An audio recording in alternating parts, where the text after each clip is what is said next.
आपका यूनिक प्रज्ञान यूट्यूब परिवार में हार्दिक स्वागत है, वंदन है, अभिनंदन है। प्यारे साथियों, आज का वीडियो होने वाला हम लोगों के लिए काफी महत्वपूर्ण, क्योंकि इस वीडियो में करने वाले हम लोग राष्ट्रीय सांस्कृतिक एवं प्रणय मूलक व्यक्तिगत काव्यधारा पर आधारित अध्ययन श्रृंखला, और यह सारे ही वस्तुनिष्ठ प्रश्न आपके लिए काफी इंपॉर्टेंट प्रश्नों का संकलन है। तो मुझे आशा ही नहीं पूर्ण विश्वास है कि यह वीडियो आपके लिए होने वाला लाभकारी। तो वीडियो से जुड़े रहने के लिए आपको करना है चैनल को सब्सक्राइब, वीडियो को लाइक और दोस्तों में शेयर। तो बिना समय गवाए प्रारंभ करेंगे पाठचर्या को और देखेंगे पाठचर्या में पहला प्रश्न। छायावादी काव्यधारा के समानांतर चलने वाली काव्यधारा है। तो छायावादी काव्यधारा के समानांतर चलने वाली काव्यधारा आपकी है राष्ट्रीय सांस्कृतिक धारा। घ विकल्प इसका बिल्कुल राइट जवाब। अगला प्रश्न, कौन राष्ट्रीय सांस्कृतिक काव्यधारा का कवि नहीं है? तो इसमें राष्ट्रीय सांस्कृतिक काव्यधारा के कवि आपके बाल शर्मा कृष्ण नवीन है, माखनलाल चतुर्वेदी हैं और सुभद्रा कुमारी चौहान हैं। तो हरिवंश राय बच्चन हालाबाद के प्रवर्तक के रूप में जाने जाते हैं और प्रणय प्रेम के कवि हैं। क विकल्प इसका राइट आंसर है। अगला प्रश्न, बाल कृष्ण शर्मा नवीन का प्रकाशित सर्वप्रथम प्रकाशित काव्य संग्रह कौन सा है? पीएचडी 2000 का पूछा गया प्रश्न है। तो जवाब हो जाएगा इसका कुमकुम। ख विकल्प इसका राइट आंसर है। अगला प्रश्न है कि उर्मिला किसका प्रबंध काव्य है? तो उर्मिला प्रबंध काव्य के रचनाकार हैं बाल कृष्ण शर्मा नवीन। ग विकल्प इसका राइट आंसर है। टीटी 2002 का पूछा गया प्रश्न है। और अगला प्रश्न है, कभी कुछ ऐसी तान सुनाओ जिससे उथल पुथल मच जाए। नवीन की इस रचना का मूल स्वर क्या है? तो जवाब हो जाएगा क्रांति और ध्वंसात्मक है। ख विकल्प इसका राइट आंसर।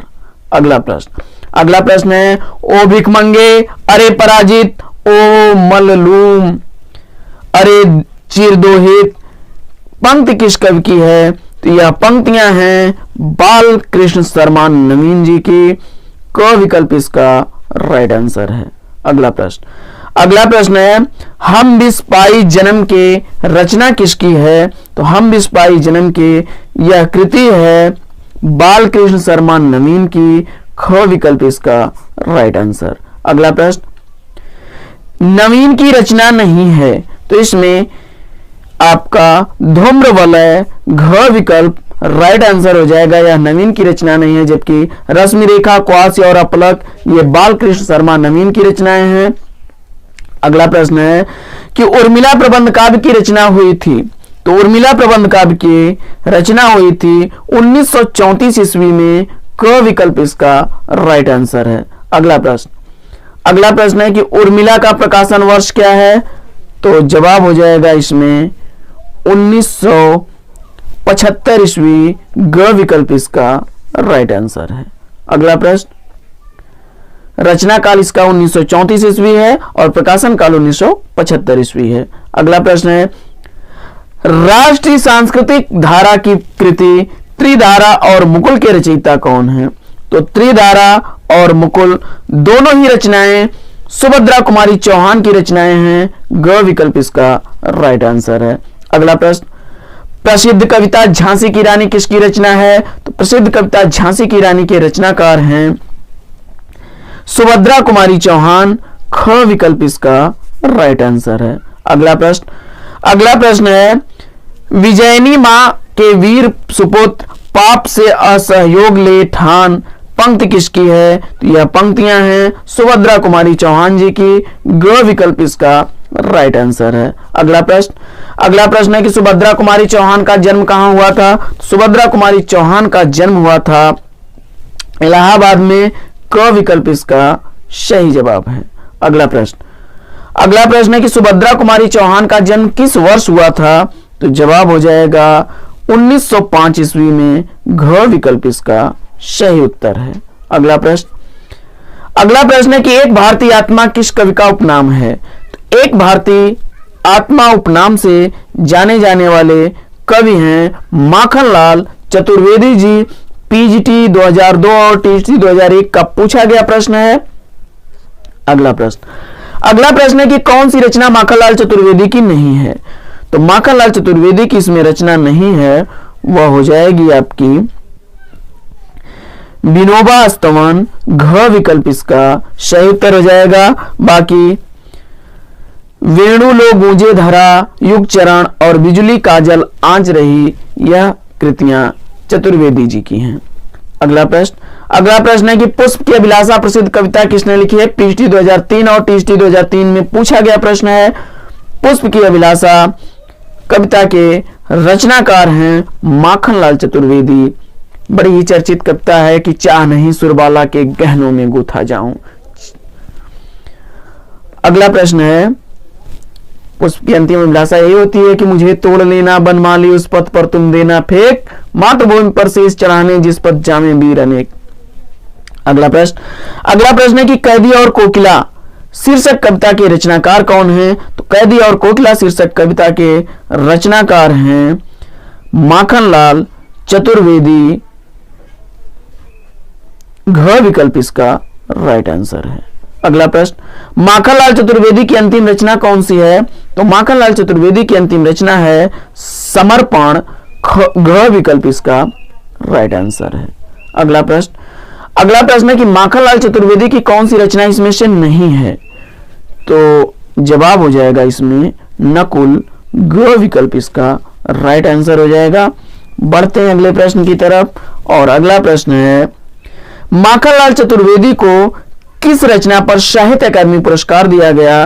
तो माखनलाल की वह चर्चित कृति है हिम तरंगिणी, जिसके लिए उन्हें साहित्य अकादमी पुरस्कार से पुरस्कृत किया गया। अगला प्रश्न, माखनलाल चतुर्वेदी का जन्म किस वर्ष हुआ था। तो माखनलाल चतुर्वेदी का जन्म 1889 ईस्वी में हुआ था। क विकल्प इसका राइट आंसर हो जाएगा। अगला प्रश्न है कि किस कवि का जन्म स्थान चिरगांव झांसी है। तो जवाब हो जाएगा इसमें आपका सियाराम शरण गुप्त। क विकल्प इसका राइट आंसर है। अगला प्रश्न है, मौर्य विजय किसकी रचना है। तो मौर्य विजय कृति के रचनाकार हैं सियाराम शरण गुप्त। टीजीटी 2003 का पूछा गया प्रश्न है। ख विकल्प इसका राइट आंसर। अगला प्रश्न है कि सियाराम शरण गुप्त का जन्म किस वर्ष हुआ था। तो सियाराम शरण गुप्त का जन्म हुआ था आपका 1895 ईस्वी में। ग विकल्प इसका राइट आंसर है। अगला प्रश्न, छायावाद के ठीक पीठ पर आए कवि कौन हैं। तो जवाब हो जाएगा दिनकर। ख विकल्प इसका राइट आंसर है। अगला प्रश्न है कि एक फूल की चाह कविता किसकी है। एक फूल की चाह कविता के रचनाकार हैं सियाराम शरण गुप्त। ख विकल्प इसका राइट आंसर है। अगला प्रश्न है कि उन्मुक्त विषाद रचनाएं किसकी हैं। तो उन्मुक्त और विषाद रचनाओं के रचनाकार हैं सियाराम शरण गुप्त। ग विकल्प इसका राइट आंसर है। अगला प्रश्न है कि सियाराम शरण गुप्त की रचना कौन सी इसमें नहीं है। तो जवाब हो जाएगा इसका ऑप्शन क बिजुली। अगला प्रश्न है, दिनकर की काव्य रचना नहीं है। तो इसमें दिनकर की काव्य रचना नहीं है पूछा जा रहा है। तो त्रिधारा। क विकल्प इसका राइट आंसर हो जाएगा। पीएचडी 2010 का पूछा गया प्रश्न है। और बढ़ते हैं अगले प्रश्न की तरफ और अगला प्रश्न है कि अधैर्य का कवि किसे कहा गया है। तो आप जानते हैं अधैर्य के कवि के रूप में जाने जाते हैं रामधारी सिंह दिनकर जी। ग विकल्प इसका राइट आंसर हो जाएगा और पीएचडी 2010 का पूछा गया प्रश्न है यह। अगला प्रश्न, सारे ही प्रश्न बड़े इंपॉर्टेंट हैं और प्रतियोगी परीक्षाओं में पूछे गए प्रश्नों का संकलन है। तो ध्यान से अवलोकन करिए और अधिक से अधिक लाभान्वित हुइए और आपको सफलता मिले, इसी आकांक्षा के साथ आपको इस अध्ययन श्रृंखला में जोड़ा गया है। तो बढ़ते हैं अगले प्रश्न की तरफ और अगला प्रश्न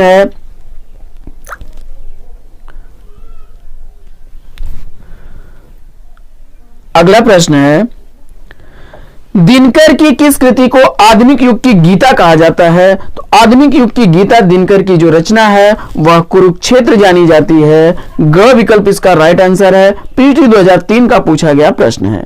अगला प्रश्न है कि दिनकर की कौन सी काव्य कृति भीष्म पितामह एवं धर्मराज के संवाद के रूप में चित्रित है? टीटी 2001 का पूछा गया प्रश्न है। तो जवाब हो जाएगा कुरुक्षेत्र। ख विकल्प इसका सही जवाब। अगला प्रश्न है हारे को हरिनाम शीर्षक काव्य ग्रंथ के रचनाकार कौन हैं? तो हारे को हरिनाम शीर्षक काव्य ग्रंथ के रचनाकार हैं रामधारी सिंह दिनकर। क विकल्प इसका सही उत्तर है। अगला प्रश्न, दिनकर की प्रथम काव्य रचना कौन सी है? तो दिनकर की प्रथम काव्य रचना इसमें हो जाएगी आपकी रेणुका। घ विकल्प इसका राइट आंसर है।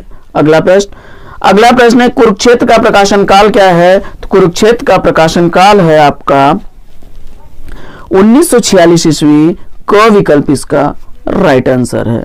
अगला प्रश्न है कि कौन सी रचना दिनकर की नहीं है? तो इसमें रामधारी सिंह दिनकर की रचना नहीं है। विकल्प हो जाएगा आपका गोपिका। घ विकल्प इसका राइट आंसर हो जाएगा। रश्मिरथी, दिल्ली और इतिहास के आंसू ये रचनाएं रामधारी सिंह दिनकर की हैं। अगला प्रश्न, धूप और धुआं, द्वंद्व गीत, प्राणभंग कृतियों के रचयिता कौन हैं? यह सारी कृतियां हैं रामधारी सिंह दिनकर की। ख विकल्प इसका राइट आंसर है। अगला प्रश्न है कि रामधारी सिंह दिनकर की रचना रसवंती किस प्रकार की है? तो रामधारी सिंह दिनकर द्वारा लिखी गई रचना रसवंती यह श्रृंगारिक है। ग विकल्प इसका सही उत्तर है। अगला प्रश्न है कि श्याम नारायण पांडे की रचनाओं में कौन सही नहीं है?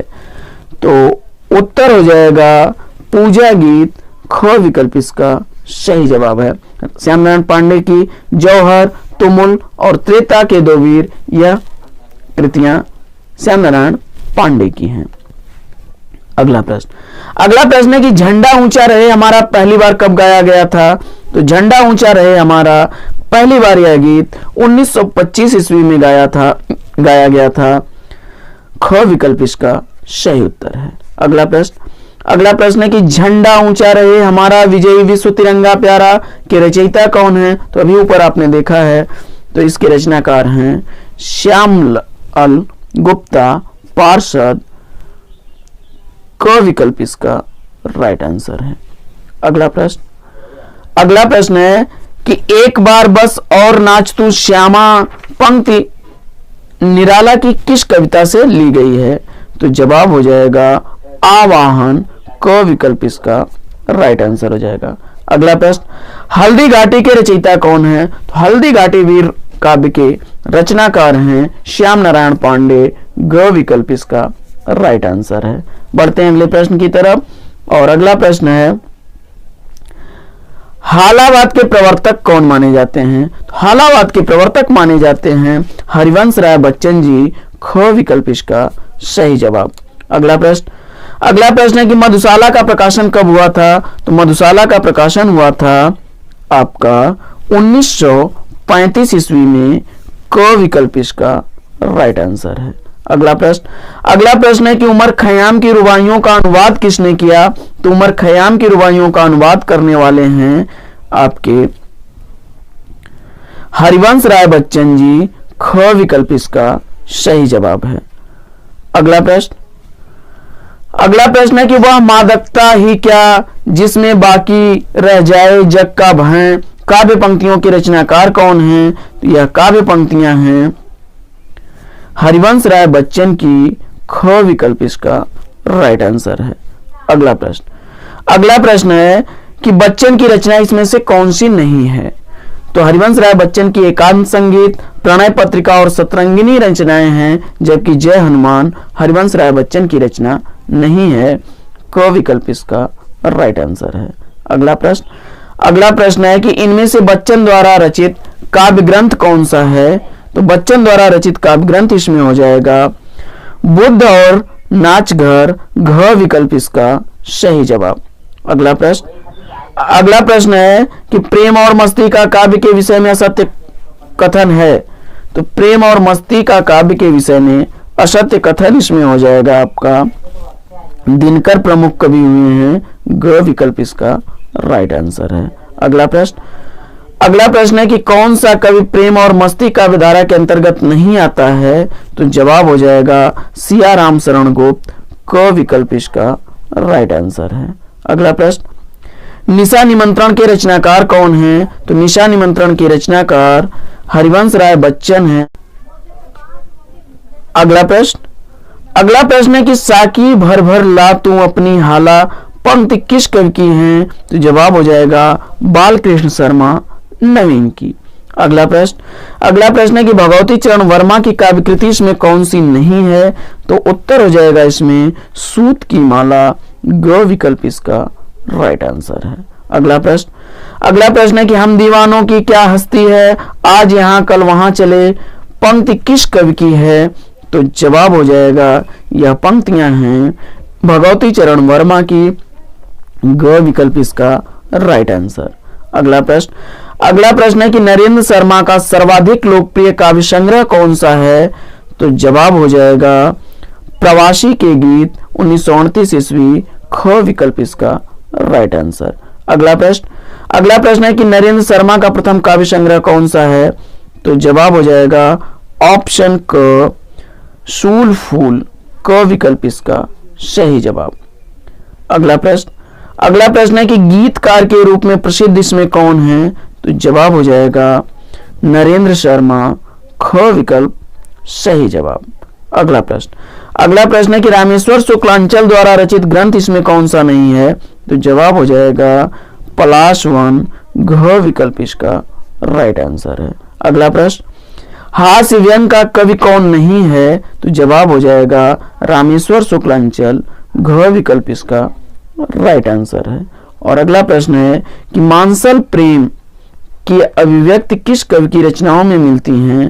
तो जवाब हो जाएगा रामेश्वर शुक्लांचल, ग विकल्प इसका राइट आंसर है। साथियों, आज के वीडियो में लेते हैं यहीं पर विराम। वीडियो अगर अच्छा लगा हो तो लाइक करिए, दोस्तों में शेयर कर दीजिए, चैनल पर पहली बार है तो चैनल को सब्सक्राइब कर लीजिए। फिर मिलते हैं अगले वीडियो में एक नए प्रकरण, एक नए टॉपिक, एक नए अंदाज में। तब तक के लेंगे आपसे विदा। आपका जीवन मंगलमय हो, वेस्ट से बेस्ट आप लोग। जय हिंद साथियों।